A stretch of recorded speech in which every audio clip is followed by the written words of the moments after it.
ओम नमो भगवते वासुदेवाय। ओम नमो भगवते वासुदेवाय। ओम नमो भगवते वासुदेवाय। हरे कृष्णा। मृदुल लाइव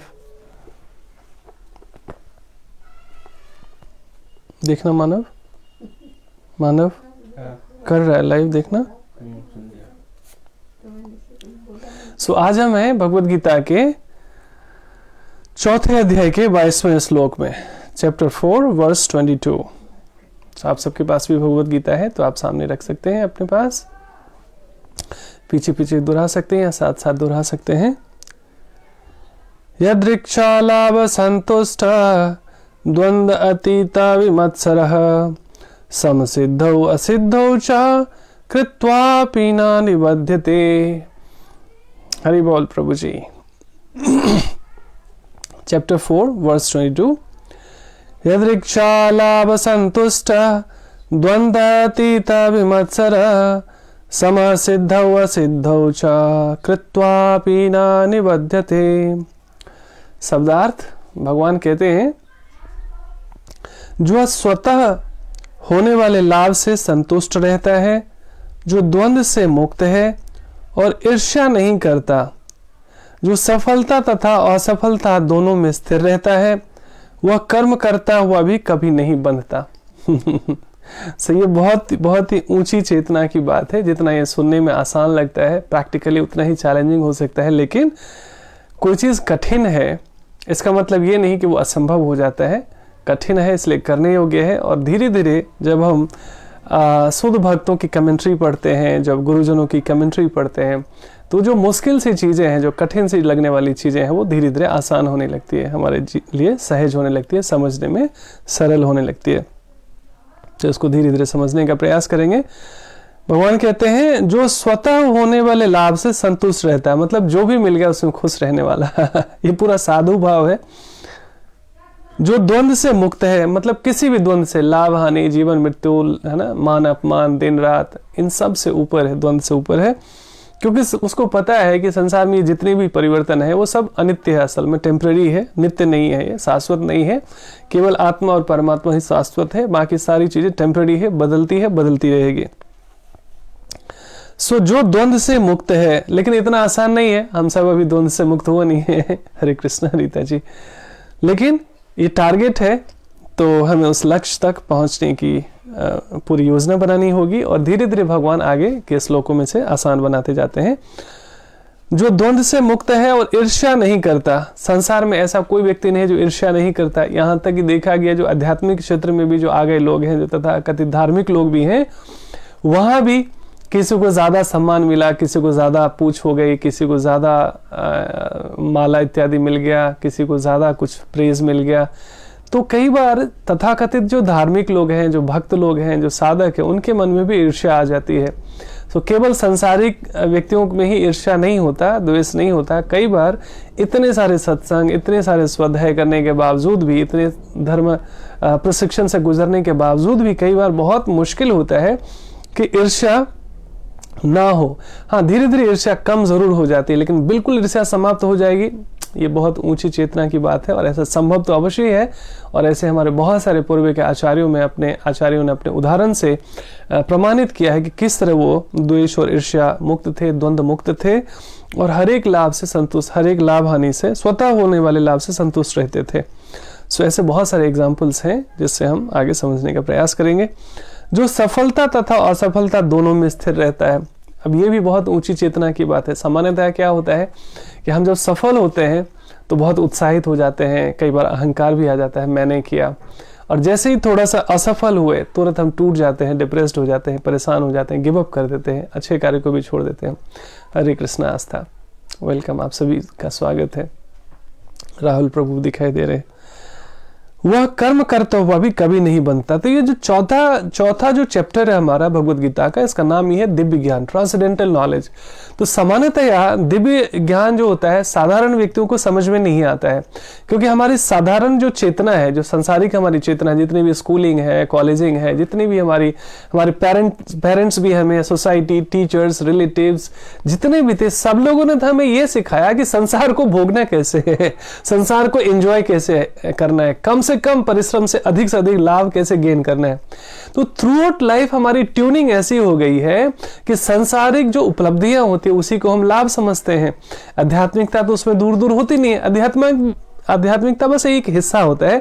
ठीक है, बड़े बुजुर्गों ने कहा, नाना नानी ने, दादा दादी ने, माता पिता ने, कि भगवान को भी हाथ जोड़ लिया करो, थोड़ा जोत दिखा दिया करो, थोड़ा पूजा कर लिया करो, कभी कभी व्रत भी कर लिया करो। तो ये हमारे लिए पार्ट टाइम जॉब भी नहीं रहा, बिल्कुल एक कहना चाहिए 100 में से, हमारे जीवन के 100 में से 1वां हिस्सा, 1%, शायद कभी कभी उतना भी नहीं। सो वो हमारे जीवन शैली का हिस्सा होना चाहिए। मतलब हो गया है इनफैक्ट आज तक, जितने भी स्वाध्याय की बात हो, सत्संग की बात हो, धर्म की बात हो, तो हमारे जीवन में 1% या कभी कभी तो 0.1% लगता है कि हमारे जीवन में है। बाकी सारी जितनी भी हमारी परिश्रम है, हमारी स्कूलिंग, कॉलेजिंग, जॉब करना, बिजनेस करना, परिवार बढ़ाना, एक्सपेंशन, मतलब सोशल एक्सपेंशन, सोशल अपने जो है नेटवर्क्स बढ़ाना, ये सारी जो युक्तियां होती है वास्तव में संसार में कैसे अधिक से अधिक हम प्राप्त कर सके, गेन कर सके, और पूरे जीवन हम ऐसी चीजों को प्राप्त करने में अपना परिश्रम लगाते हैं जो वहां चलता नहीं है। यहाँ का जो चीज है ना, यहाँ का माल वहां नहीं चलता, यहाँ का सिक्का वहां नहीं चलता, लेकिन पूरे जीवन हम ये न के प्रकार एक्चुअली जो भी हम कुछ करते हैं सारा परिश्रम रहता है कि यहाँ अधिक से अधिक हम सुख भोग कैसे करें, अपने और अपनों को सुख कैसे अधिक से अधिक मिले, कम से कम परिश्रम में अधिक से अधिक कितना लाभ हो। पूरे जीवन में इसी की युक्ति में हम उलझे रहते हैं, और यही कारण होता है कि सब कुछ होते हुए भी हम संतुष्ट नहीं रहते जीवन में। और देखें तो हर एक व्यक्ति संसार में खुशियां तो ढूंढ रहा है ना। किसी के पास जैसे लगे कि अब क्या होता है, सेल्फ फुलफिलिंग के लिए अपनी जो आंतरिक जो अपूर्णता रहती है, जो खालीपन है, उसको एक्चुअली हम बढ़ने के लिए सारा परिश्रम करते रहते हैं। तो कई लोग ओवर ईटिंग करने लगते हैं, बहुत ज्यादा खाने लगते हैं, खाओ खाओ खाओ खाओ खाओ, है ना। उसके बाद कई बार लगता है, कई लोगों को शॉपिंग का क्रेज होता है, शॉपिंग शॉपिंग शॉपिंग, जरूरत नहीं है, घर में जगह भी नहीं है, लेकिन क्रेज ही। वो क्या हो रहा है, असल में वो हेल्पलेस होते हैं, इनोसेंट होते हैं वास्तव में, क्योंकि सेल्फ इनरिचिंग, सेल्फ फुलफिलमेंट का उनको मार्ग ही पता नहीं है। तो उनको जो चीज पता है उससे वो फुलफिल कर रहे हैं, कभी ओवर ईटिंग करके, ओवर शॉपिंग करके। कई लोग गाड़ी खरीदने का क्रेज रहता है, उसको देखिएगा एकदम जखीरा लगा हुआ गाड़ियों का, और बाकायदा न्यूज़पेपर्स में, सोशल मीडिया में बाकायदा उनको पैसा देके बुलाते हैं कि मेरी खबर छापो, ये ब्रांड है, ये मेरे पास गाड़ी है, इतना नया नया लेटेस्ट मॉडल है हमारे पास। सो थ्रू आउट लाइफ उनकी एक ही युक्ति रहती है, संसार को प्रभावित करना है। उसके लिए उनके पास क्योंकि धन होता है, तो धन से खरीदने वाली जितनी भी चीजें होती है, कभी प्रॉपर्टी खरीदने में, कभी मकान खरीदने में, कभी गाड़ी खरीदने में, कभी ज्वेलरी खरीदने में, कभी मतलब नाना प्रकार की युक्तियां करते हैं भरने का। लेकिन एक समय आता है, और कई बार पूरी जिंदगी में ऐसा आदमी महसूस करता है कि इतना सब कुछ भर लेने के बावजूद भी मैं खाली महसूस कर रहा हूं, संतुष्ट नहीं महसूस कर रहा हूं। खालीपन है, क्योंकि बाहरी चीजें से संतुष्ट करके हम शरीर और मन को संतुष्ट कर सकते हैं। आत्मा तो उसको कोई लेना देना नहीं है, आत्मा की खुराक तो कुछ और ही है ना। सो आत्मा को उससे कोई लेना देना होता नहीं है।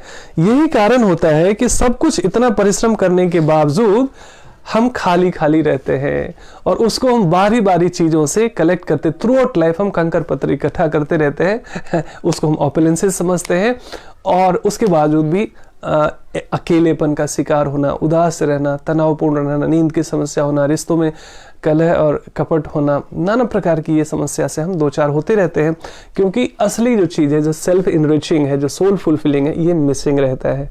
जिन लोगों को भी ये युक्ति मिल गई कि वास्तव में बाहरी कोई भी संसाधन हमें तृप्त नहीं कर सकता है, अस्थायी सुख नहीं दे सकता, वो फिर जो टेम्परेरी जो सुख साधन होता है ना, उसमें ज्यादा अपना एनर्जी और टाइम वेस्ट नहीं करते हैं। वो फिर डायरेक्ट एकदम जैसे लिफ्ट होता है ना, जैसे एक एक सीढ़ियों से आप ऊपर चढ़ते हो, है ना, और एक होता है आप लिफ्ट दबाते हो और आप जहां भी आपको 20वीं मंजिल 25वीं मंजिल पहुंचनी है, पहुंच जाते हैं फटाक से। सो वैसे ही जो आध्यात्मिक संदेश है वास्तव में ये हमारे जीवन का लिफ्ट बन जाता है, जो हमें अपलिफ्ट करता है वास्तव में, है ना। बहुत सारे परिश्रम से भी कई बार जो है लोग प्रयास करते हैं सुख ढूंढने का, लेकिन वहां तक पहुंच नहीं पाते जो रियल प्लेजर है, जो असली आनंद है वास्तव में, रियल हैप्पीनेस है ना। तो जब जागो तभी सवेरा। बड़े भाग्यशाली होते हैं वो लोग जिनको असली सुख का, परमानेंट अस्थायी सुख का, परमानेंट हैप्पीनेस का सूत्र हाथ लग जाता है, और वो है स्वाध्याय, सत्संग, साधना और सेवा। आज इसी विषय में हम आगे चर्चा करते हैं।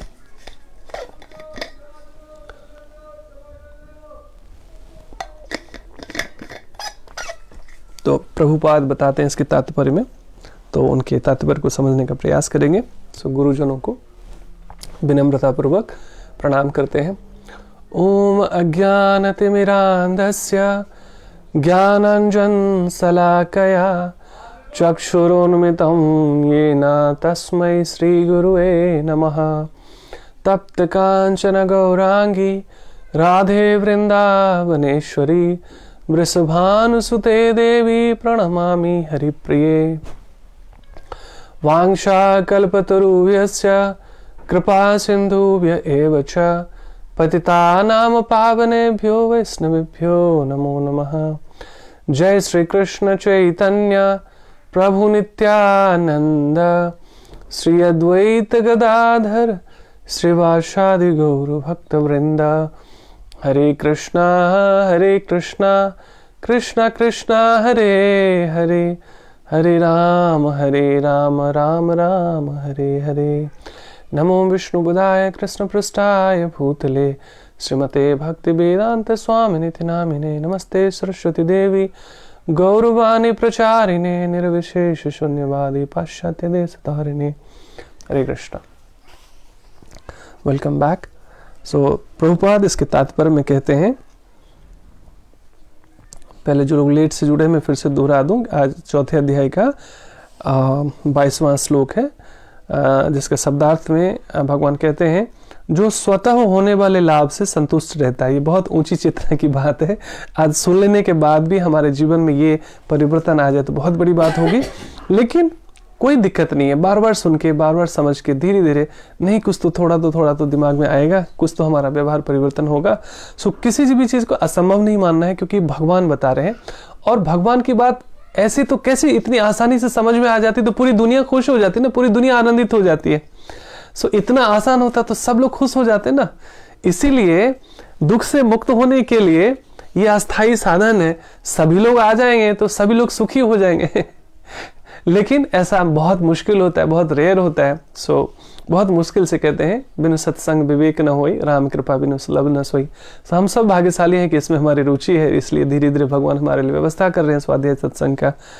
सो तात्पर्य में श्रील प्रभुपाद कहते हैं, कृष्ण भावना भावित व्यक्ति अपने शरीर निर्वाह के लिए भी अधिक प्रयास नहीं करता। ये बहुत ऊंची चेतना की बात है। शायद हम लोग भी उस कैटेगरी में नहीं आते हैं, लेकिन प्रयास तो कर ही सकते हैं निश्चित रूप से। बहुत ज्यादा देह भाव से भी मुक्त, बहुत ज्यादा प्रयास नहीं करता उसके लिए। वह अपने आप, इसका ये मतलब नहीं कि हम लोग लेथार्जिक हो जाएं, आलसी हो जाएं और कुछ शरीर के लिए भी कुछ ना करें। ये सीख नहीं है वास्तव में। ये तो बहुत ऊंची चेतना में जो पहुंचे हुए साधु हैं, उनके जो लक्षण होते हैं उनके बारे में बताया गया है। हमें उनसे, उनके संदेशों का पालन करना चाहिए। उनकी हम नकल नहीं कर सकते, हम इमिटेट नहीं कर सकते, है ना। वह अपने आप होने वाले लाभों से संतुष्ट रहता है, मतलब जो भी मिल गया उसमें खुश रहते हैं। वह न तो मांगता है न उधार लेता है। अरे बाप रे, ये तो सोचिए कितनी और ऊंची बात हो गई। मतलब ऐसी अवस्था में इसको ना आत्माराम कह सकते हैं। आत्माराम ऐसे साधु जो न मांगते हैं न उधार लेते हैं, किंतु यथा सामर्थ्य वह सच्चाई से कर्म करता है और अपने श्रम से जो प्राप्त हो पाता है उसी से संतुष्ट रहता है। ये लाइन तो निश्चित रूप से गृहस्थों के लिए है कि अनावश्यक मांगने की आवश्यकता ना पड़े और अनावश्यक उधार न लेना पड़े। नहीं तो जब से ये क्रेडिट कार्ड आ गया और बैंक लोन, जो डेली 50 कॉल्स आते हैं ये ले लो वो ले लो, उस चक्कर में कई लोग तो एडिक्ट हो गए हैं लोन लेने के। हमारी आवश्यकता नहीं होती लेकिन लोन पे मिल रहा होता है और धीरे धीरे पैसे चुकाने में ज़्यादा फर्क भी नहीं पड़ता, तो हम अनावश्यक ऐसी चीज़ें कलेक्ट कर लेते हैं जिसकी आवश्यकता ही नहीं है। जितने भी रिसेशन हुआ था कुछ साल पहले, 2009-10 की बात है, तो पूरे वर्ल्ड में रिसेशन हुआ था लेकिन इंडिया फिर भी बचा हुआ था। कारण क्या था कि यहाँ फिर भी हम लोग ट्रेडिशनली थोड़े से ना कंजर्वेटिव तरीके से चलते हैं। तो वैसे तो लगता है अरे ये तो आउट ऑफ फैशन है, दुनिया तो देखो क्रेडिट कार्ड में क्या क्या उधार लेके एंजॉय कर रही है। लेकिन अमेरिका में बहुत सारे सुसाइडल केसेस बढ़ गए थे क्योंकि रिसेशन आने के बाद उनको ऐसे फाइनेंशियल क्रंच आया कि वो चुका नहीं पा रहे थे और उसके कारण बहुत सारी उथल पुथल, पूरा सिस्टम बिगड़ गया था। तो शास्त्र और साधुओं में हमेशा प्रेरित करते आ रहे हैं कि अनावश्यक मांगने की आदत नहीं हो, अनावश्यक उधार लेने की आदत नहीं हो। ये बहुत बहुत प्रैक्टिकल बात है जो गृहस्थों पे भी लागू होता है और बाकी तो लोगों के लिए लागू होता ही होता है, स्पेशली गृहस्थों के लिए। सो अनावश्यक हमें उधार लेने की आदत में नहीं फंसना चाहिए, बहुत गलत बात है। आज देखिए ना, इसका एक उदाहरण, रिसेशन तो बहुत पुरानी मैंने बात बताई, इसी लॉकडाउन में कई लोगों ने, अब जैसे कई लोगों की 1.5 लाख रुपए की सैलरी थी, अब करोड़ रुपए का उन्होंने फाइनेंस करा लिया, मकान है ना किस्त पे जा रहा है, अब उनकी जॉब छूट गई। जरा सोचिए उनकी क्या हालत हो गई, गाड़ी लोन पे, मकान लोन पे, और पता नहीं जितने भी फ्रीज, टेलीविजन और जितने भी कंप्यूटर, आजकल सब कुछ लोन पे मिल रहा है, मोबाइल भी लोन पे मिल रहा है। अब सोचिए किसी व्यक्ति का ऐसे एकदम से जॉब चला जाए, उसकी क्या हालत होगी, तो रोड पे आ गया ना। अब क्या है कि आदमी के पास अगर सिर पे कर्जा नहीं है तो थोड़ा सा कम भी खा के गुजारा कर सकता है, लेकिन जिस व्यक्ति के ऊपर करोड़ रुपए का कर्जा पड़ा हो, घर का, मकान का, गाड़ी का, दुकान का, तो सोचिए उसके लिए तो भोजन भी हजम नहीं हो, उसको खाना भी ठीक से खाया नहीं जाएगा, उसको नींद कहां से होगी। तो कई बार ना बड़ा मजा आता है, अरे आज सुविधा मिल गया, अरे क्रेडिट कार्ड है, स्वाइप करो, ये ले लो, किस्त करवा लो, बैंक से लोन ले लो, अरे कोई आपको मुफ्त में नहीं दे रहा है, आप ही का पैसा आपको चुकाना पड़ेगा। शुरू में बड़ा मजा आता है बट प्रयास करना चाहिए, ये हमारी वैदिक संस्कृति है। ये अनावश्यक सिरदर्द लेने की बात है, मतलब देखा देखी कंपटीशन में जो चीज नहीं जरूरत है वो भी हम एकदम एक्यूमुलेट करते चले जाते हैं, संग्रह करते चले जाते हैं, है ना, और फिर बाद में सिरदर्द बनता है कई बार वो। सो ऐसे हमें उधार और क्या कहते हैं, न मांगने की आवश्यकता पड़े न उधार लेने की आवश्यकता पड़े, किंतु यथा सामर्थ्य हुआ सच्चाई से कर्म करता रहे। देखिए धर्म संदेश जो है ना, ये सर्वभौमिक है। जैसे सूर्य का प्रकाश सबको प्रकाशित करता है, सूर्य का प्रकाश सबको ठंडी में, आजकल कितना धूप में थोड़ी देर 10-20 मिनट बैठते हैं छत पे, कितना अच्छा लगता है धूप में।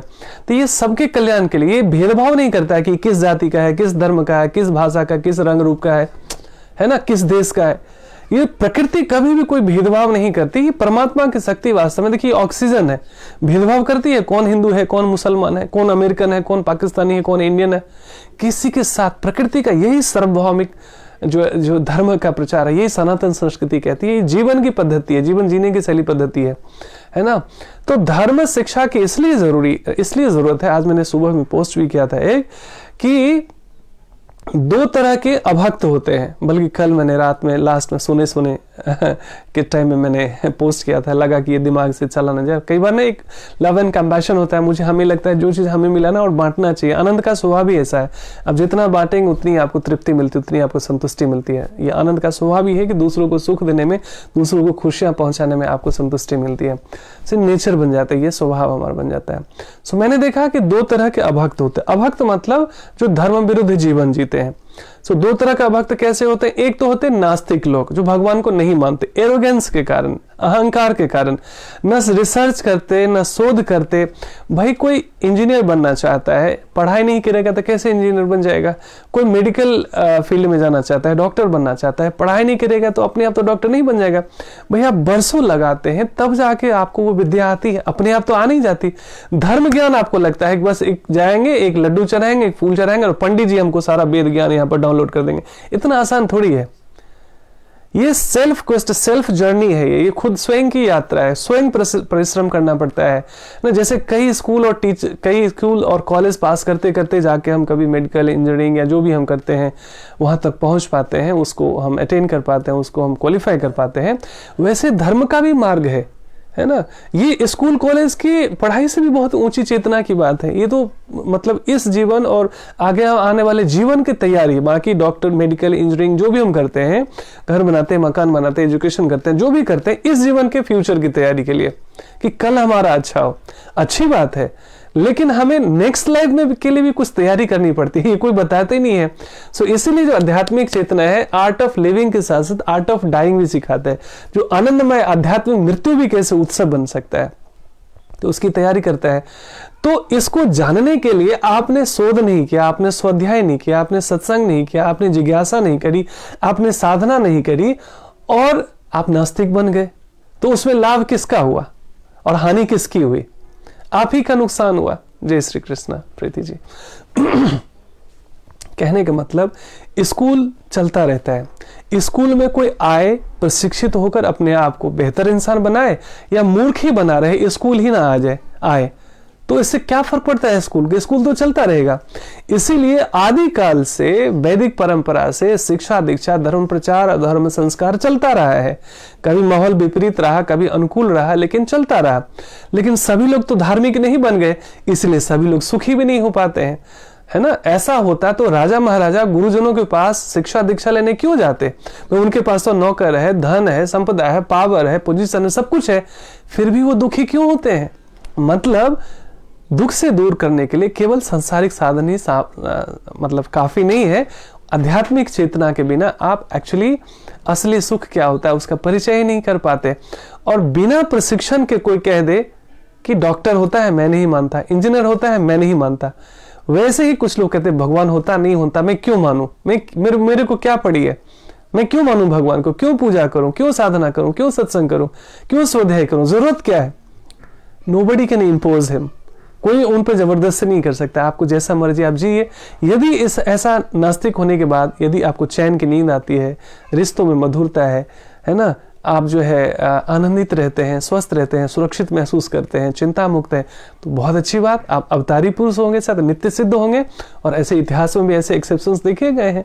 लेकिन सामान्यतः ऐसा होता नहीं है। ऐसे लोग भी फ्रस्ट्रेटेड रहते हैं, फियरफुल रहते हैं, चिंतित रहते हैं, डिप्रेस्ड रहते हैं, परेशान रहते हैं। और सबसे बड़ी बात मैंने नास्तिक लोगों के में देखा कि वो बहुत ज्यादा तार्किक होने के कारण सांसारिक तर्क से तो वो बहुत पुष्ट होते हैं, आध्यात्मिक तर्क से वो परिचित नहीं होते। तो ऐसे व्यक्ति में देखेंगे उसका व्यवहार ही रूखा होगा, वो हमेशा उल्टी बात करेगा, व्यवहार में, वाणी में भी रूखापन रहता है, क्योंकि मधुरता नहीं रहती है, मिठास नहीं रहती उनके जीवन में। ऐसे नास्तिक लोगों के जीवन से ना मिठास ही गायब रहती है, वो मैकेनिकल हो जाता है, रोबोटिक हो जाते हैं, है ना। रोबोट में क्या है कि वो सब काम कर सकता है, बट उसमें आत्मा नहीं होती है, उसमें कोई फीलिंग नहीं होती। तो ऐसे जो नास्तिक लोग होते हैं वास्तव में वो रोबोटिक हो जाते हैं, बहुत हार्श हो जाते हैं, हार्ड हो जाते हैं।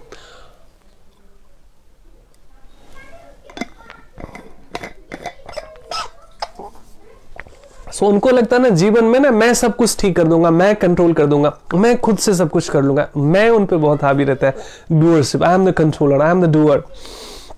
तो ऐसे लोग में देखेंगे तथाकथित सांसारिक रूप से तो अच्छे भले होते हैं, बट व्यक्तिगत जीवन में बहुत फ्रस्ट्रेटेड रहते हैं वास्तव में। ऐसा बहुत मैंने भी बहुत करीब से देखा है। और जो भक्त होते हैं ना वो बहुत करुणा और प्रेम से भरे होते हैं। वो भगवान उनके लिए भी भगवान से प्रार्थना करते हैं कि हे प्रभु, क्योंकि आप तो करुणा निधान है, करुणा के सागर है। कोई आपको मानता हो, नहीं मानता हो, पूजा करता हो, ना पूजा करता हो, नाम लेता हो, ना नाम लेता हो, आप तो अहेतु की कृपा करते हैं सबके ऊपर, है ना। तो हे प्रभु, उनके जीवन में, मेरे जीवन में जैसे मधुरता और मिठास आई, सहजता आई, प्रेम आया, कृपया आप भी उनके हृदय में हैं, आप भी उनके यदि हृदय को परिवर्तित कर सकते तो ऐसे आपको पीड़ा होती है। ऐसे व्यक्तियों को आप समझाएंगे तो उसको लगेगा मेरे ऊपर थोप रहा है, क्यों कह रहा है गीता पढ़ने के लिए, क्यों कह रहा है सत्संग में आने के लिए। लेकिन आप तो out of love and compassion कर रहे हैं, आप तो प्रेम और करुणा में कर रहे हैं। उस व्यक्ति को लगता है पता नहीं क्यों पीछे पड़े हुए मेरे। तो एक तो सच्ची बात यह है कि ज्यादा पीछे किसी को पड़ना नहीं चाहिए, क्योंकि आप हर एक व्यक्ति को धार्मिक नहीं बना सकते। हमेशा सही है ना, नास्तिक और आस्तिक का हमेशा अपना एक बैलेंस रहा है। भगवान हमें दिखाने के लिए ये परिवर्तन, दिन और रात, सुख और दुख, अच्छे और बुरे लोगों का एक ही व्यवस्था करते हैं। प्रकृति की योजना है। जब भी कृष्ण थे तो कंस जैसा भी व्यक्ति था, जब राम थे तब रावण जैसा भी तो व्यक्ति था ना। तो आदि काल से ये जो है ना, ये रहा है संसार में ऐसे दो तरह की चीजें, और अच्छे बुरे का कॉम्बिनेशन रहा है। तो हमें प्रेरित होकर अच्छाइयों से प्रेरित होना चाहिए, बुराइयों से दूर रहना चाहिए, और सबके लिए प्रेम और करुणा में प्रार्थना करनी चाहिए। सबकी जहाँ तक संभव हो सके मनसा वाचा कर्मणा सेवा करनी चाहिए, उनको प्रेरित करना चाहिए, क्योंकि वो ऐसे भी लोग, नास्तिक लोग भी आस्तिक हो सकते हैं आपके व्यवहार से प्रेरित होकर, है ना। आप पे जब लोग भरोसा करते हैं, और भरोसा एक दिन में तो पैदा नहीं होता है, बरसों लगते हैं, पूरे जीवन लग जाते हैं। तो जब आप पे लोग भरोसा करते हैं तो आप जो भी बोलेंगे, जो भी करेंगे, वो आपके व्यवहार से, आपके सुकून को देखकर परिवर्तित होते हैं। और दूसरी तरह के जो अभक्त होते हैं, वो पूजा पाठ घंटी करते हैं, भगवान को मानते भी हैं, लेकिन नशा करते हैं, व्यभिचार करते हैं, मांसाहार करते हैं, ठगी करते हैं, बेईमानी करते हैं, और वो खूब दान दक्षिणा भी करते हैं, चढ़ावा भी चढ़ाते हैं। उनके गाड़ी में भी भगवान होते हैं, ऑफिस में भी भगवान होते हैं, है ना, घर में भी भगवान होते हैं, मंदिर में भी दान दक्षिणा खूब करते हैं। कहने का मतलब क्या ना, हम भगवान को भी बुद्धू बनाने का प्रयास करते हैं। हमें लगता है मेरे से स्मार्ट भगवान थोड़ी होंगे, भगवान तो मंदिर में होते हैं ना, यहाँ थोड़ी ना मैं जो चीटिंग कर रहा हूँ, धोखा कर रहा हूँ, रिश्वत ले रहा हूँ, या रिश्वत मतलब जो कुछ भी अनैतिक अधार्मिक कार्य कर रहा हो, भगवान थोड़ी ना देख रहे होंगे, जबकि भगवान कहाँ नहीं होते हैं वास्तव में, है ना। तो ऐसे भी लोग अभक्त कहे जाते हैं, मतलब भगवान को मानते हैं बट धर्म विरुद्ध जीवन जीते हैं। और तब जब उनके साथ कुछ बुरा होता है तो वो अपने भाग्य को, भगवान को, संसार को दोष देते रहते हैं जीवन भर। अपने कर्मों को दोष नहीं देंगे, अपने अनैतिक कर्मों में सुधार का भी संकल्प नहीं लेंगे। भगवान के पूजा पाठ भी इस तरफ करते हैं कि एक तरफ चोरी और बेईमानी को बैलेंस करने के लिए थोड़ा दान दे दो तो ये बैलेंस हो जाएगा।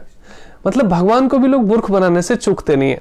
यद्यपि हम सब ऐसे ही चेतना में धीरे धीरे बड़े हैं, जो बीत गई सो बात गई। भगवान से सच्चे मन से कान पकड़कर प्रार्थना करनी चाहिए कि हे प्रभु, हमें ज्ञान ही नहीं था ना, हमें सत्संग नहीं मिला था ना, हमें पता ही नहीं था ना, तो भूल चूक हम करते आ रहे थे, पता नहीं कितने जन्मों से करते आ रहे थे, और वही संस्कार में आज भी चोरी, बेईमानी, चीटिंग, धोखा देने, व्यभिचार करने और पता नहीं क्या क्या अनैतिक अधार्मिक कार्य करने के प्रति हमें प्रवोक करता है, प्रेरित करता है। क्योंकि संसार में सारी चीजें तो यही दिखाई जाती है ना। आज देखिए ना, वेब सीरीज वगैरह होता है, बच्चे ना इतनी सारी गालियां सीख जाते हैं मुफ्त में, थोक के भाव से, जो हम लोगों ने कभी कभी ऐसी सुनी भी नहीं थी, ऐसी ऐसी चीजें। कहने का मतलब क्या है, कलयुग के प्रभाव में ऐसे लोगों की मति है, जो दिखता है वो बिकता है। तो जिसका डिमांड ज्यादा है, कचरा कंटेमिनेटिंग चीज़ों की ज़्यादा डिमांड है, तो वही चीज़ें परोसी जा रही है। सब घर घर दूषित करते हैं। अंग्रेजों ने और मुगलों ने हमारे संस्कृति का इतना नाश नहीं किया था जितना घर घर में हमारी ये वेब सीरीज, ये टेलीविज़न, ये न्यूज़पेपर्स, न्यूज़ चैनल्स, जैसे चीज़ें घर घर में जाके हमारी संस्कृति की धज्जियाँ उड़ा रही है। तो हर एक चीज़ तो संस्कार कर नहीं सकती कंट्रोल। अब संस्कार ने लाइसेंस दे दिया कि शराब बेचो, तो लाइसेंस दे देने से क्या वो अच्छा हो जाता है? क्योंकि वो संसारिक रूप से लीगल हो गया तो क्या संसार फायदा करेगा? विटामिन है क्या उसमें, या दीर्घायु करेगा? वो केवल नुकसान ही करेगा।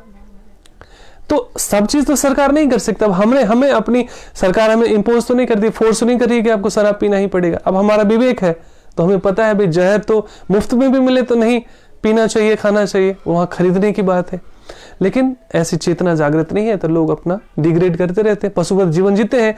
तब जब दुखी होते हैं, बीमार होते हैं, परेशान होते हैं, तब भाग्य और भगवान को उल्टा दोष देते हैं। हाय मेरे साथ ही ऐसा क्यों कर दिया। खान पान बदलेंगे नहीं, जीवन शैली बदलेंगे नहीं, आलस्य छोड़ेंगे नहीं, धर्म चेतना में जिएंगे नहीं, धर्म विरुद्ध जीवन जिएंगे नहीं। तो जरा सोचिए, कल्पना कीजिए, भगवान को मानने वाला व्यक्ति अधार्मिक जीवन कैसे जी सकता है? दो चीजें होती है। एक तो होती है कई लोगों को मालूम है फिर भी बदमाशी करते हैं। सिगरेट के डिब्बे में लिखा रहता है smoking is injurious to health, है ना, tobacco smoking is injurious to health, cancer होता है, लोगों को पता है फिर भी क्यों करते हैं? जानिया सुनिया बिस खाइनो, प्रभुपाद कहते थे।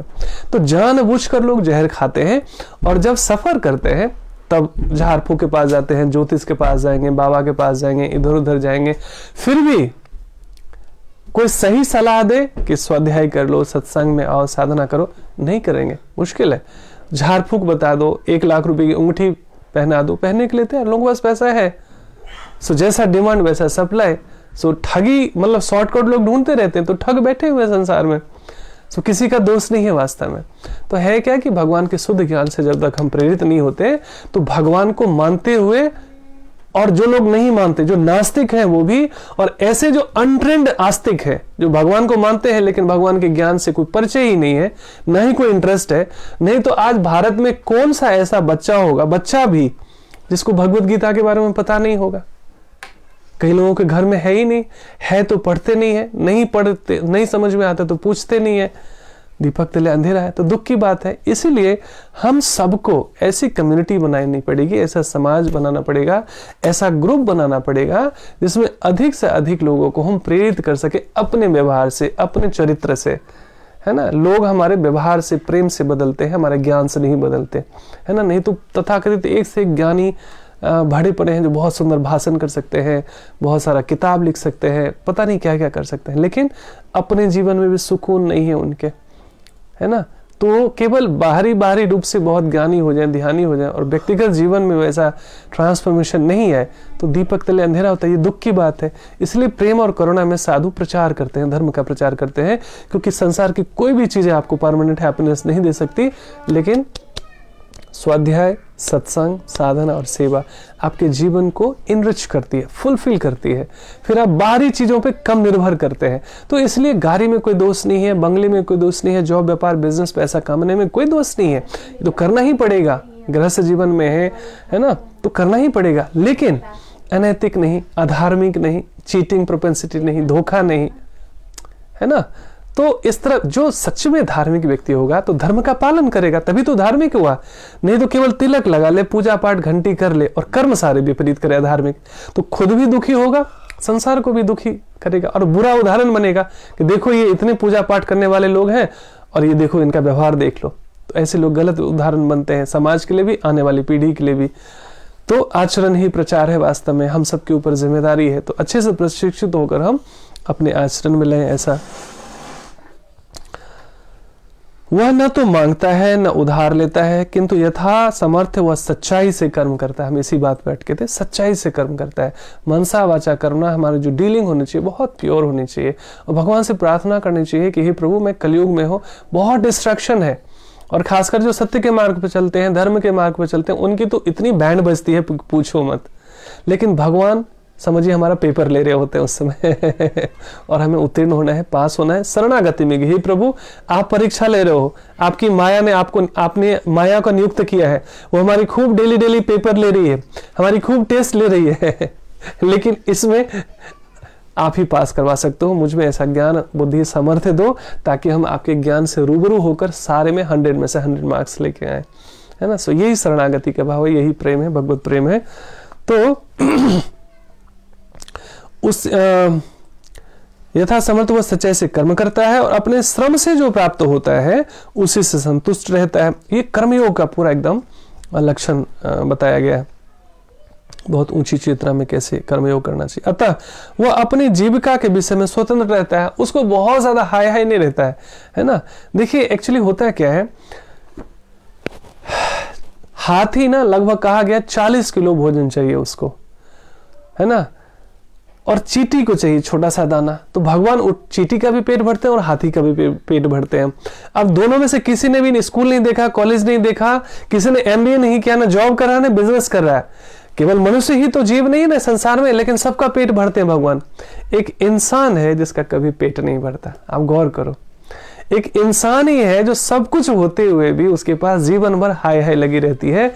इंसान का कभी पेट नहीं भरता, मन नहीं भरता। बाकी जितने भी प्राणी हैं वो आज में जीते हैं, बहुत अधिक संग्रह नहीं करते और मस्त रहते हैं, स्वतंत्र रहते हैं, बहुत ज्यादा बंधन में नहीं रहते, है ना।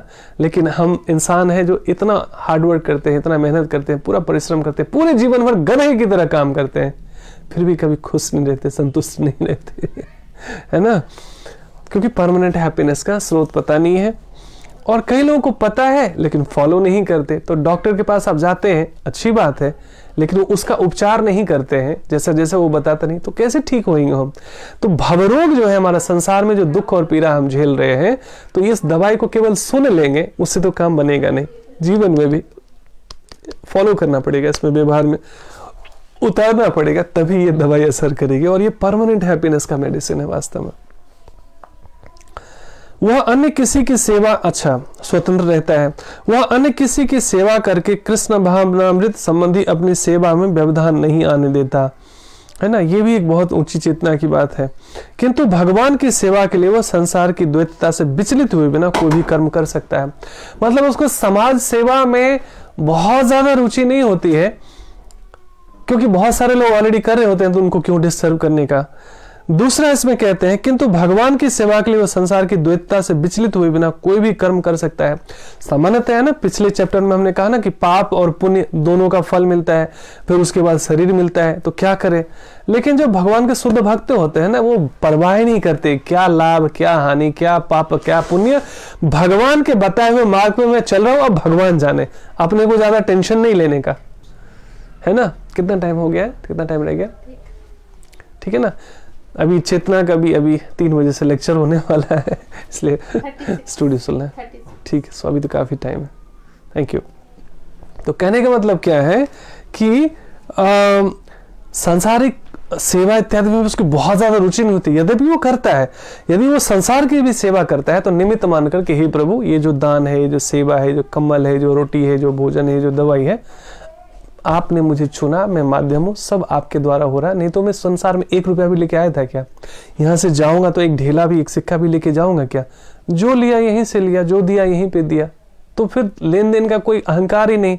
तो सब कुछ भगवान का है, भगवान ने चाहा तो मैं सेवा कर रहा हूं, अहंकार का भाव नहीं आया, कर्तापन का भाव नहीं आया। तो ऐसे में पाप और पुण्य से हम मुक्त रहते हैं। भगवान बेटर डिजाइन करते हैं कि इस कर्म फल का क्या करना है, और अच्छा का अच्छा फल होता ही होता है। लेकिन जब हमारी इच्छा नहीं होती, भगवान पे सारी इच्छा पे छोड़ देते हैं, तो भगवान बेटर हमारे लिए प्लान करते हैं कि आगे क्या करना है, अपनी सेवा में लगाए रखना है या संसार में भेजकर संसार का उद्धार करना है। 2 ही चीज हो सकता है। भक्त के लिए भगवान 2 ही योजना मुख्य रूप से करते हैं, या तो अपनी सेवा में भगवत धाम बुला लेते हैं कि नित्य धाम में वो रहे और वहां की सेवा इत्यादि संभाले, जहाँ पे नित्य जो है वैकुंठ है, मतलब कहते हैं जहाँ पे कोई कुंठा नहीं, कोई दुख ही नहीं है। और कई बार अगर भगवान अवतार लेते हैं अलग अलग रूपों में, और वो चाहते हैं कि यहाँ पर उनके सखा बने, संगी बने, उनके फैमिली मेंबर बने, उनके मित्र बने, तो जिस तरीके से वो अपनी योजना में हमें लगाते हैं, तो बल्ले बल्ले, शुभ ही शुभ हो गया, दोनों ही हाथ में लड्डू।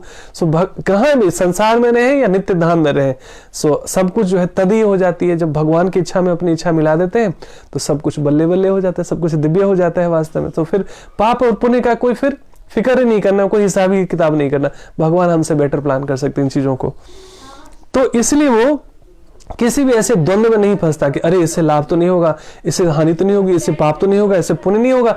जब सच में आपको किसी से प्रेम हो जाए ना, तो आप जो कुछ भी करते हैं सब दिव्य होता है। हरे कृष्णा लक्ष्मी जी, स्वागत है आपका।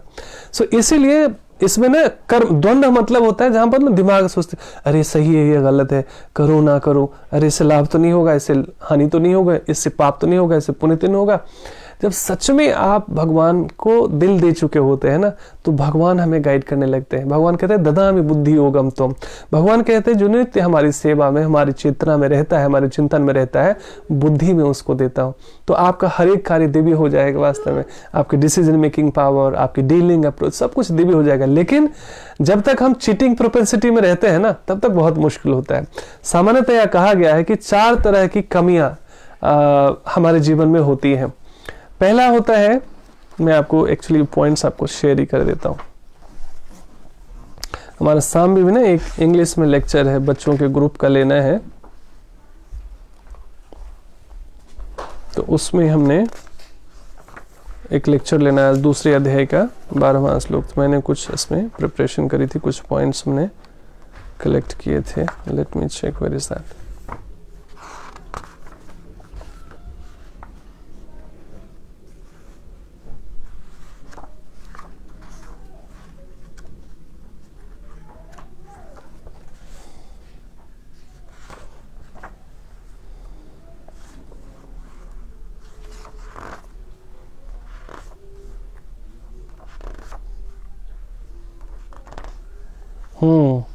A living being who lives in the mundane world has 4 defects. 1, he is certain to commit mistakes.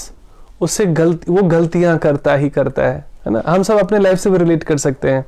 बहुत हार्ड फैक्ट होता है ना, क्योंकि आध्यात्मिक चेतना हमारी ना आंखें खोलती है। जो हमारे चेतना का जो दर्पण पे धूल मिट्टी जमा रहता है, जिसको हम रियल सेल्फ को, जिसमें हम एक्चुअली रियलाइज नहीं कर पाते, उससे सारी धूल मिट्टी हटाता है सत्संग। सो कहते हैं 4 डिफेक्ट्स क्या क्या होती है संसार में जो भी लोग हैं। He is certain to commit mistakes, उससे गलतियां, वो गलतियां करेगा। We are prone to commit mistakes. He is subject to illusion, वो भ्रमित रहता है पूरे संसार, पूरे जीवन भर एक्चुअली इल्यूजन में रहता है, वो भ्रमित रहता है, माया से ग्रसित रहता है। He has a propensity to cheat others, उसमें एक और बहुत अच्छा क्वालिटी होता है धोखा देने की, चीटिंग प्रोपेंसिटी होता है कम या ज्यादा। His senses are imperfect, उसकी इंद्रियां अपूर्ण होती है। इंद्रियां ऐसी अपूर्ण होती है, उसका एक कारण क्या है कि शीशा न लगा हो तो हम अपना चेहरा भी नहीं देख सकते। हमारे पास आंखें हैं लेकिन हम अपना चेहरा बिना शीशा के नहीं देख सकते। दूसरी बात, अपनी पीठ भी नहीं देख सकते। अंधेरा हो जाए तो हम अपना हाथ भी नहीं देख सकते। तो ये अपूर्ण इंद्रियां हैं। भगवान की ऐसी इंद्रियां हैं कि जहां अंधकार हो, आगे पीछे ऊपर नीचे कहां नहीं देख सकते भगवान, तो उनकी दिव्य इंद्रियां हैं, हमारी अपूर्ण इंद्रियां हैं। तो ये 4 डिफेक्ट्स कहे गए हैं कि he is certain to commit mistakes, he is subject to illusion, he has propensity to cheat others, and his senses are imperfect. So no one with these 4 imperfections can deliver perfect knowledge. मतलब ये अपूर्ण होने के कारण ये जो आध्यात्मिक चेतना, जो आज चौथे अध्याय का नाम ही है दिव्य ज्ञान, ट्रांसेंडेंटल नॉलेज, बहुत मुश्किल है समझना, लेकिन असंभव नहीं है। जैसे बच्चे को ABCD नहीं आता, मुश्किल है उसके लिए, लेकिन धीरे धीरे जब सीख जाता है वही चीज आसान हो जाता है। तो यही सारी, जैसे जैसे हम दिव्य चेतना में, भगवान चेतना में जीने लगते हैं, तो सारी जो हमारी डिमेरिट्स है वो मेरिट्स में बदल जाती है, वो शुभ हो जाती है, परफेक्ट हो जाती है। तो इसी के कारण कई बार आध्यात्मिक ज्ञान में लोगों की रुचि नहीं हो पाती, कई बार सुन के भी समझ में नहीं आती, समझ के भी फिर डाइजेस्ट करना बहुत मुश्किल हो जाता है। But it's a gradual process, समस्या है तो समाधान भी है, धीरे धीरे हम इसको ओवरकम कर पाते हैं। वह अन्य किसी की सेवा करके कृष्ण भाव संबंधी अपनी सेवा में व्यवधान नहीं आने देता, है ना। उसके लिए प्राइम फोकस होता है भगवान और भगवान के बताए हुए संदेशों के हिसाब से काम करना, इसलिए वो अपनी सेवा में कोई व्यवधान नहीं चाहता। किंतु भगवान की सेवा के लिए वो संसार की द्वैतता से मतलब जो भी द्वंद्व है उससे विचलित हुए बिना कोई भी कर्म कर सकता है। अब देखिए ना, भगवान कह रहे थे युद्ध करना कोई अच्छी बात थोड़ी है। अर्जुन के लिए भगवान आदेश दे रहे, लेकिन वो भगवान का आदेश था तो धर्म युद्ध हो गया, वो पुण्य का काम हो गया, है ना। ठीक इसको ऐसे समझ सकते हैं जैसे एक डॉक्टर के हाथ में चाकू होता है और एक गुंडे के हाथ में चाकू होता है। एक प्राण लेने के लिए चाकू उठाता है और एक प्राण बचाने के लिए, एक किसी की जिंदगी खत्म करने के लिए, और वही चाकू एक व्यक्ति जो डॉक्टर उठाता है वो जिंदगी बचाने के लिए सर्जरी करता है, ऑपरेशन करता है। सो दोनों के हाथ में चाकू है, लेकिन इंटेंशन बदल गया, लक्ष्य बदल गया, है ना। भीतर क्या चल रहा है, लक्ष्य क्या है, वो बदल गया, इंटेंशन बदल गया। वैसे ही किंतु भगवान की सेवा के लिए वह संसार की द्वैतता से विचलित हुए बिना कोई भी कर्म कर सकता है, कोई भी कर्म, है ना। संसार की यह द्वैतता गर्मी सर्दी अथवा सुख दुख के रूप में अनुभव की जा सकती है। मतलब सर्दी गर्मी, दुख सुख, लाभ हानि, जीवन मृत्यु, दिन रात के जो द्वंद्व होते हैं ना, मान अपमान इत्यादि। वेद प्रकाश प्रभु हरे कृष्ण, दंडवत प्रणाम। सो इस सब से वो मुक्त रहता है, की जा सकती। कृष्ण भावना भावित व्यक्ति द्वैतता से पड़े रहता है, मतलब वो डुअलिटी में नहीं रहता, द्वंद्व में नहीं रहता, स्टक नहीं रहता, क्या करूं ना करूं, ऐसे द्वंद्व में नहीं रहता, बिल्कुल फ्री रहता है वो, क्योंकि भगवान के संदेशों के हिसाब से वो जीना सीख लेता है ग्रेजुअली। क्योंकि कृष्ण को प्रसन्न करने के लिए वह कोई भी कर्म करने में झिझकता नहीं है। अब आपको मैं इसका एग्जाम्पल देता हूं। आपने कई सारे इस्कॉन डिवोटीज को रेड लाइट पे ना भगवत गीता बांटते हुए देखा होगा, सेल करते हुए देखा होगा। अब उसमें से बहुत सारे लोग जो IIM के, इंडियन इंस्टीट्यूट ऑफ मैनेजमेंट, जो बहुत प्रेस्टिजियस मैनेजमेंट इंस्टीट्यूट्स है ना, और वहाँ के कई सारे स्टूडेंट्स, है ना, भगवत गीता बांटते रहते हैं। कई IIT के स्टूडेंट्स, मेडिकल के स्टूडेंट्स, CA के स्टूडेंट्स, है ना, कोई बुजुर्ग व्यक्ति, कोई महिला, और they are all highly qualified people, हर एक ग्रुप के रहते हैं। कोई स्कूल में रहते हैं, कोई मैनेजमेंट के स्टूडेंट्स हैं, कोई इंजीनियरिंग के हैं, कोई मेडिकल के हैं। लेकिन रेड लाइट पे कैन यू इमेजिन, इतना अहंकार होता है हमारे भीतर। तो शुरू में यही अहंकार कम करने के लिए उनको एक ट्रेनिंग दी जाती है कि जब आपको लोग दुत्कारेंगे, जब आपको अपमान करेंगे, है ना, जब कहेंगे मुझे नहीं चाहिए, भारत में ही गीता से इतनी लोगों को नफरत है ना, कई लोगों के पास तो होता है, इसलिए भी मना कर देते हैं। कहने का मतलब क्या है, जितनी बार इंसल्ट मिलेगा, जितनी बार आपको लोग बुरे वचन कहेंगे, आपकी परीक्षा होती है कि इतना मैंने बहुत ध्यान कर लिया, मैंने बहुत जप कर लिया, मैंने बहुत सत्संग सुन लिया, मैंने बहुत भगवत गीता पढ़ ली। अब युद्ध क्षेत्र में असली बारी आती है ट्रेनिंग की अलग ट्रेनिंग होती है, जब बॉर्डर पे लड़ना पड़ता है ना मिलिट्री को, तब पता चलता है वास्तव में इसकी ट्रेनिंग कैसे हुई है। तो ये ट्रेनिंग होती है जब मटेरियल वर्ल्ड में जाके सीधा सीधा फेस करते हैं लोगों का अपमान, है ना, बुरी बातें, इंसल्ट और पता नहीं इस तरह से ह्यूमिलेशन। कई लोग छोड़ के चले जाते हैं क्योंकि अहंकार अभी प्रबल है ना, पिघला नहीं है। पर जिनकी प्रॉपर ट्रेनिंग रहती है उनको पता है, मुस्कुराते हुए वो जो गाली देते हैं ना उनको भी थैंक यू कहते हैं, है ना। एक बार इसी से मेरे को एक रियल इंस्टेंसेस याद आ गई जो कई बार मैंने कथा में सुनी है। एक सेकंड।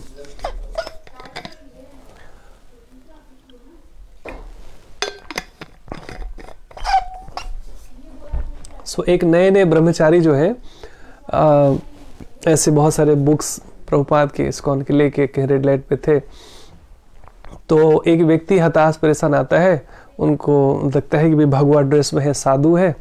तो ब्रह्मचारी होते हैं, शुरू में उनको पीला वस्त्र मिलता है, फिर उनको गेरुआ वस्त्र मिलता है, ऐसे करके उनकी ना वो होती है, प्रगति होती है। जैसे जैसे उनकी एजुकेशन ट्रेनिंग इंप्रूवमेंट करती है तो कपड़े भी बदलते जाते हैं और उस हिसाब से उनकी जैसे जैसे चेतना आती है, सीनियर होते जाते हैं वो, उस हिसाब से उनको अपनी ऐसी जिम्मेदारी दी जाती है। तो एक व्यक्ति हताश परेशान आया, बोला स्वामी जी मुझे रात को नींद नहीं आती है, मैंने इतने जंतर मंतर लिए, झाड़ फूक करवाए, डॉक्टर को भी जाकर, लेकिन परमानेंट कोई मतलब पक्का इलाज बताइए। तो मैं सोचता हूँ कि मतलब आप लोगों के पास कुछ जादू मंत्र होगा, कुछ मंत्र होगा, हमको बताइए तो ताकि हमको नींद आए। तो उस समय में उनको जो समझ में आया, नए नए थे, उन्होंने कहा ना ये भगवत गीता ले जाओ। बोले इससे क्या होगा? बोले इससे आपको नींद आ जाएगी। बोले पक्का? फटाफट खरीद लिया।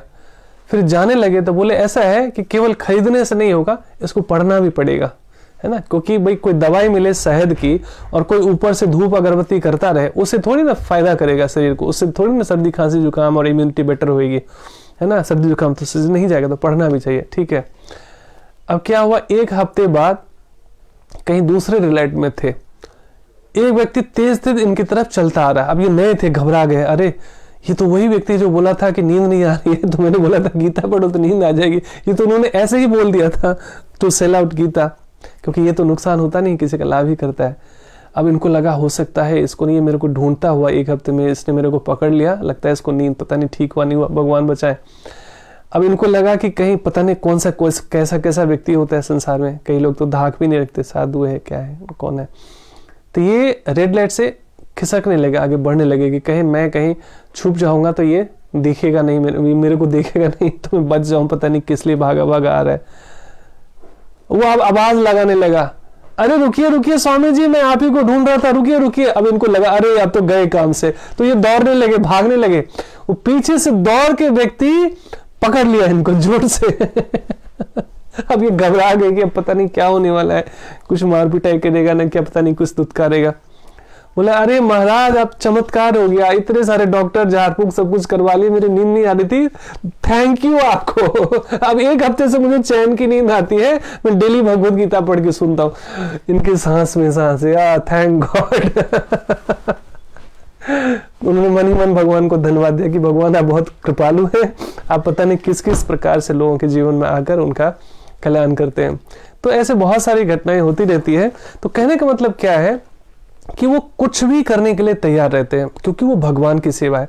क्योंकि ये एटम बम की तरह है, जहां जहां भी जाता है, जहां जहां भी कोई पढ़ता है इसको, जहां भी कोई गिफ्ट भी देने के लिए, मोदी जी ने कहा संसार को लेने के लिए इसे कीमती कोई गिफ्ट नहीं और संसार को देने के लिए इससे कोई कीमती गिफ्ट नहीं। इसका मीनिंग है वास्तव में, मतलब बहुत ऊंची चीज है ये।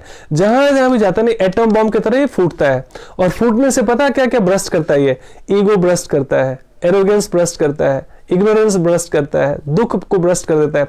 मतलब जितने भी हमारे जीवन में दोष हैं, विकार हैं, उस सब को ये ब्रस्ट कर देता है, समाप्त कर देता है, और उसके बाद केवल शुद्ध चेतना में हमारे भीतर ईश्वरीय प्रेम और ब्लेसिंग्स और उनकी जितनी भी ब्लिसफुलनेस वो बचती है वास्तव में। तो इसी प्रकार से हमें, इसीलिए हमें कहते हैं सुनो सुनाओ लाइफ बनाओ। सुनना भी चाहिए, सुनाना भी चाहिए। सुनने वाला सुनाने वाला दोनों की चेतना शुद्ध होती है। और जहां कहीं भी जाए, जैसे अभी शादी का सीजन है, तो जरूर कोशिश करना चाहिए कि और गिफ्ट देते हैं, आपकी मर्जी क्या देते हैं, लेकिन उसके साथ एक भगवत गीता जरूर उनको गिफ्ट करना चाहिए। कई बार लगता है पता नहीं पढ़ेंगे नहीं पढ़ेंगे, हम लोग वो परवाह ही नहीं करते वास्तव में। किसी को अगर दे भी देंगे तो वो जहां भी जाएगा वो एटम बम की तरह फूटेगा और उस व्यक्ति का कल्याण करेगा, है ना। तो कितना टाइम रह गया? 1 सेकेंड, अच्छा बस 10 मिनट रह गया, सो जल्दी से वाइंड अप करते हैं। संसार की यह द्वैतता गर्मी सर्दी अथवा सुख दुख के रूप में अनुभव की जाती है। कृष्ण भावना भावित व्यक्ति द्वैतता से परे रहता है, माने सारे डुअलिटी से ऊपर उठ चुका होता है, क्योंकि कृष्ण को प्रसन्न करने के लिए वह कोई भी कर्म करने में झिझकता नहीं है। एनी सर्विस वो फिर वो भूल जाता है कि मैं डायरेक्टर हूँ, कि मैं कंट्री हेड हूँ, कि मैं स्टूडेंट हूँ, मैं गृहिणी हूँ, मैं इस एज का हूँ, मैं उस पद पे हूँ, इस पोजीशन पे हूँ। कुछ भी भगवान की प्रसन्नता के लिए कुछ भी करने से वो झिझकता नहीं है, और जब तक झिझक है इसका मतलब हम पूर्ण रूप से इस भावना भावित हुए नहीं है, अभी भी थोड़ा सा एरोगेंस और विकार है। अतः वह सफलता तथा असफलता दोनों में ही संभाव रहता है। सो वो केवल प्रयास करता है, उसको पता है कि दुनिया तो रिजल्ट देखती है, लेकिन भगवान प्रयास देखते हैं हमारा। अगर हमारा प्रयास अच्छा है ना, तो कोई दुनिया नोटिस करे ना करे, भगवान के गुड बुक में हम जरूर आ जाते हैं। इसलिए यही आध्यात्मिक जीवन की दिव्यता है कि भगवान के प्रति साक्षी भाव से हमें लगता है कि भगवान सब कुछ देख रहे होंगे, तो हम परवाह नहीं करते कि कौन निंदा कर रहा है, कौन अपमान कर रहा है, कोई प्रशंसा कर रहा है कि क्या कर रहा है, क्योंकि भगवान देख रहे हैं ना सब कुछ। तो इसके लिए लेकिन आपको पूरा प्योर हार्ट रहता है, क्योंकि यहाँ पे छल कपट रहेगा, वो संसार में तो चल जाता है लेकिन वहां नहीं चलता। भगवान को छल कपट से तो विकारों से तो हम जीत नहीं सकते वास्तव में। अतः सफलता तथा असफलता दोनों में ही संभाव रहता है, न्यूट्रल रहता है वो। ये लक्षण तभी दिखते हैं जब कोई दिव्य ज्ञान में पूर्णतः स्थित हो। ये अंतिम जो लाइन है ये हथौड़ा है, ये ब्रह्मास्त्र है वास्तव में। ये लक्षण तभी दिखते हैं जब कोई दिव्य ज्ञान में पूर्णतः स्थित हो, ट्रांसेंडेंटल नॉलेज में पूर्ण रूप से स्टैब्लिश हो गया हो। अच्छी बात यह है कि धीरे धीरे हम प्रगति कर रहे हैं, तभी आपका टेस्ट डेवलप हुआ है, नहीं तो इतने दिनों तक आप रह नहीं पाते भगवद गीता संदेशों में। एक तो क्षमा प्रार्थी भी हूं मैं आप सबके प्रति कि कल और परसों में नहीं आ पाया था, क्योंकि कल हमें एक सेवा मिल गई थी मंदिर से कि वहाँ से जाना था, और नहीं जाते तो थोड़ा सा अपराध लगता है कि भाई एक सेवा मिली है और इसी बहाने लाभ क्या हो जाता है। इसी बहाने कई दिन हो गए थे मंदिर गए हुए, main temple east of Kailash गए थे तो भगवान का दर्शन हो गया, आरती भी अटेंड कर पाए, वहाँ का प्रसादम ले पाए, है ना। और एक भगवान की डबल कृपा क्या हुई कि वहाँ गए तो पता नहीं रेडिएटर की वाटर खुली, वो ढक्कन खुला हुआ था, कैसे न कैसे वो पानी सारा निकल गया। वहां पर गए, बीच बीच में गाड़ी रुक रही थी, लेकिन भगवान की ऐसी कृपा है कि वहां बस मंदिर के पार्किंग तक पहुंच गया। बाद में मिस्त्री को बुलाया तो वो कह रहा था कि 15,000 रुपये लगेंगे। बाद में पता चला वो ऐसे ठगने के चक्कर में था। हमने एक पुराने मिस्त्री जो यहाँ लोकल है उसको फ़ोन किया, बोला कुछ नहीं है, या तो उसमें कूलेंट या पानी डाल के आप ढक्कन लेकिन बिना ढक्कन के मतलब ढक्कन लगा के ले आइए। तो गाड़ी छोड़ दिए थे, तो फिर ओला से आना पड़ा था रात को, क्योंकि रात को रिस्क नहीं लेना था, बच्ची भी थी, वाइफ भी थी। तो हमने जो है नेक्स्ट डे फिर हम गए और वहाँ से लेकर आए भगवान कृपा से। और तो 2 दिन भगवान ने दर्शन, एक भी दिन कई बार हम नहीं जा पा रहे थे, अभी 2 दिन गए गाड़ी के बहाने ही सही। तो devotees always think opportunity in every connection, हर एक चीज में भगवान की कृपा देख लेना। तो 2 दिन दर्शन हो गए भगवान के, 2 दिन प्रसाद मिल पाया भगवान के, और कुछ हुआ भी नहीं, थैंक गॉड। कोई एक नया पैसा खर्च नहीं हुआ, केवल कूलेंट खरीद के हमने रख लिया था और हमने पानी डाल के ढक्कन डाल के वो लेके आए और फर्स्ट क्लास चला, कोई दिक्कत नहीं हुई। सो इस वजह से 2 दिन हम नहीं आ पाए थे लाइव। सो लगता है जिस दिन नहीं आ पाए मिसिंग, लेकिन वो भी चूंकि ज़रूरी सेवा थी तो करना पड़ा। तो थैंक यू सो मच, आप सभी का बहुत बहुत धन्यवाद। हरे कृष्णा। सो और आप लोग यूं ही जुड़े रहिए और सुनो सुनाओ लाइफ बनाओ। हरे कृष्णा। आप सबका दिन शुभ हो, मंगलमय हो।